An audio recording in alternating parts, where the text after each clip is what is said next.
من لدنك ذرية طيبة إنك سميع الدعاء তিনি দোয়া করেছিলেন, রব আপনার পক্ষ থেকে আমাকে ভালো সন্তান দান করুন। তাহলে দোয়া করা যাবে তো? এটার জন্য কি কোনো খরচ করা লাগবে? খরচ করা লাগবে না। প্রত্যেকটা পিতা, প্রত্যেকটা মাতা এটা দায়িত্ব আজকে নিয়ে যান, সন্তানের জন্য দোয়া করবেন। সালাতের পরে, সালাতের ভেতরে, চলতে ফিরতে, যে কোনো সময় সন্তানের জন্য দোয়া করবেন। খবরদার কখনো সন্তানের জন্য বদ দোয়া করবেন না। হাদিসে এসেছে সন্তানের জন্য ভালো দোয়া যেমন কবুল হয়, বদ দোয়া করলে সেটাও কবুল হয়। অনেক রেগে গেছেন মা, অনেক রেগে গেছে, যা তুই মানুষ করবি না, যা, এরকম বলে না অনেক সময়। খবরদার এরকম বলবেন না, ওটা লেগে যেতে পারে। ওইটা আপনার সন্তানের জন্য বুমেরাং হতে পারে, ও ক্ষতিগ্রস্ত হতে পারে।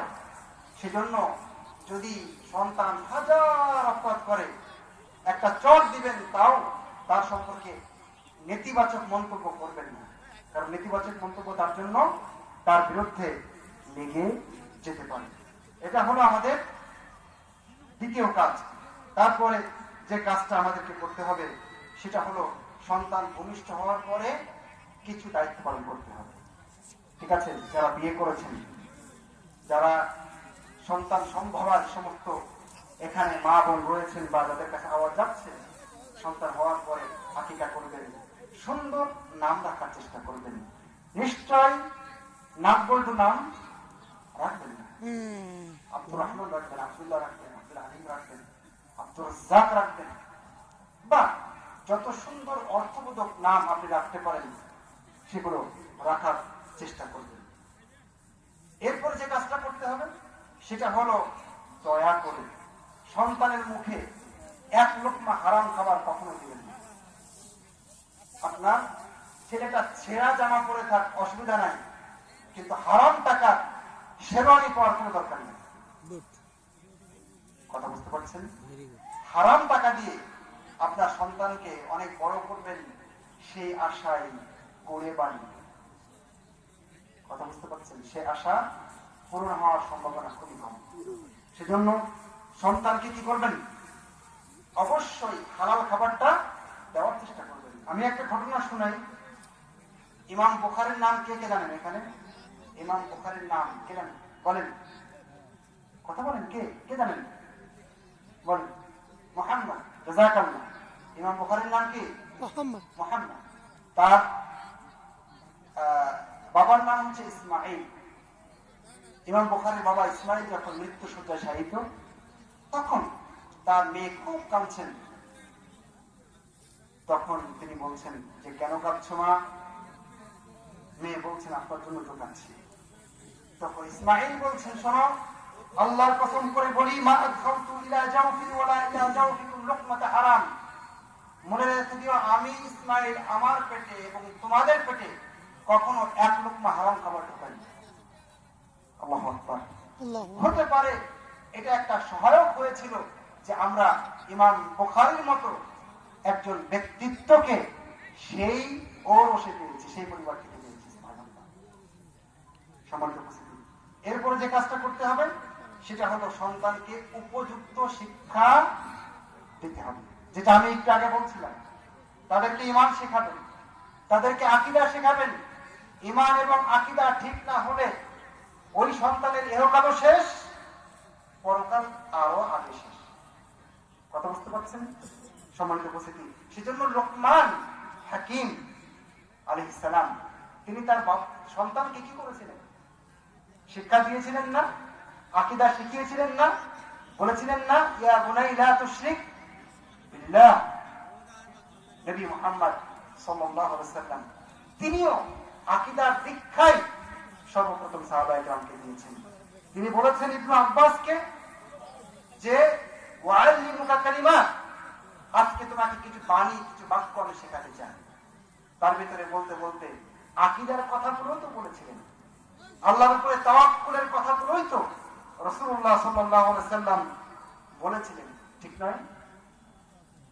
নবী ইব্রাহিম আলাইহিস সালাম যখন স্বপ্ন দেখলেন যে সন্তানকে কোরবানি করছেন এবং বললেন, ইয়া বুনাইয়া ইন্নী আরা ফিল মানামি আন্নী আযবাহুকা ফানজুর মাযা তারা। সন্তানকে বলেছিলেন না, বাবা তোমার কি মত বলো, আমি তোমাকে জবাই করছি, তোমার কি মত? সন্তান কি বলেছিলেন? সন্তান বলেছিলেন, ইয়া আবাতি ফাআল মা তুমার সাতাজিদুনি ইনশাআল্লাহু মিনাস সাবিরিন। আব্বু, যা আদেশ করা হয়েছে আপনি সেটাই বাস্তবায়ন করুন। এটা কিসের শিক্ষা ছিল? ঈমানের শিক্ষা ছিল, আকীদার শিক্ষা ছিল, তাওহীদের শিক্ষা ছিল। সেই কারণে মৃত্যু, সাক্ষাৎ মৃত্যু জেনেও ইসমাঈল আলাইহিস সালাম আত্মসমর্পণ করেছিলেন, যেহেতু সেটা আল্লাহর নির্দেশ ছিল। তাহলে সন্তানদেরকে আকীদা শেখাতে হবে, ওদেরকে কোরআন শেখাতে হবে, পারলে কোরআন হেফজ করাতে হবে। এরপরে আপনি ওকে আকীদা শিখিয়ে, কোরআন শিখিয়ে ওকে আপনি ডাক্তার বানান, ইঞ্জিনিয়ার বানান, বৈমানিক বানান, যা বানান, কোনো অসুবিধা নেই। প্রশাসনে চাকরি করুক, যা করুক না কেন, কোনো অসুবিধা নাই। যেন আপনার সন্তান আপনি মারা যাওয়ার পরে খবর পেলেই দৌড়ে এসে সেই গোসল দিতে পারে, যেন ওই সন্তানটাই বলতে পারে আমার বাবার জানাজা আমি পড়াবো। কোন হুজুর এত আবেগ দিয়ে, আন্তরিকতা দিয়ে পড়াতে পারবে না যতটুকু আমি পারব। কথা ঠিক নয় কি? ঠিক এইভাবে সন্তানদেরকে গড়ে তোলার চেষ্টা করতে হবে। সম্মানিত উপস্থিতি, আমি আলোচনার একেবারে শেষের দিকে চলে এসেছি। বিষয়ে আমাকে শেষ করতে বলা হয়েছে, বাচ্চাদেরকে কিছু কাজকর্ম শেখাবার চেষ্টা করবেন। আবু দাউদের একটা হাদিস বলি, একটা কৃষক ছাগল জবাই করার পরে ছুলছিলেন ছাগলের চামড়া। তখন আল্লাহ রাসূল ওদিক দিয়ে যাচ্ছিলেন। আল্লাহ রাসূল বললেন, সরো, তোমাকে শেখায়, এটা এইভাবে করতে হয়। তো আল্লাহ রাসূল সাল্লাল্লাহু আলাইহি ওয়াসাল্লাম চামড়ার ভিতরে এইভাবে হাত ঢোকালেন, হাদিসে এসেছে প্রায় বগল পর্যন্ত আল্লাহ রাসূলের হাত ঢুকে গেল।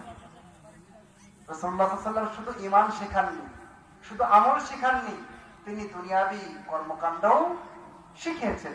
সেজন্য পিতামাতার কাজ হবে সন্তানকে একেবারে সোফায় বসিয়ে না রেখে বাড়ির কিছু টুকটাক কাজও তাকে শেখাতে হবে, যেন সে অকর্ম না হয়ে যায়।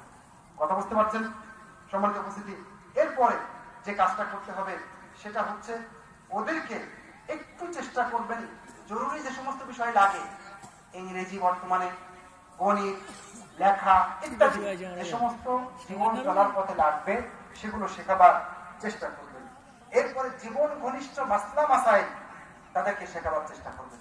আপনার ছেলে ধরেন 15 বছর বয়স হয়ে গেছে, কিন্তু ও জানে না সপ্তদোষের নিয়ম কেমন, ও জানে না সুরানুল ফিতরা, নাভির নিচের লোম উঠলে কি করতে হয়, এখনো বুদ্ধি হয়নি।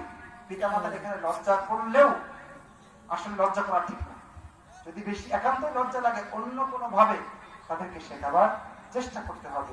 মেয়েটা ঋতুবতী হয়ে গেছে, এখন তার হায়েজ আসা শুরু করেছে, হায়েজ অবস্থায় তার সালাত পড়তে হবে না, বিধিবিধান কি সেগুলো পিতামাতার কিন্তু শেখাবার দায়িত্ব রয়েছে। আমি শেষ করে দিচ্ছি, সর্বোপরি সন্তান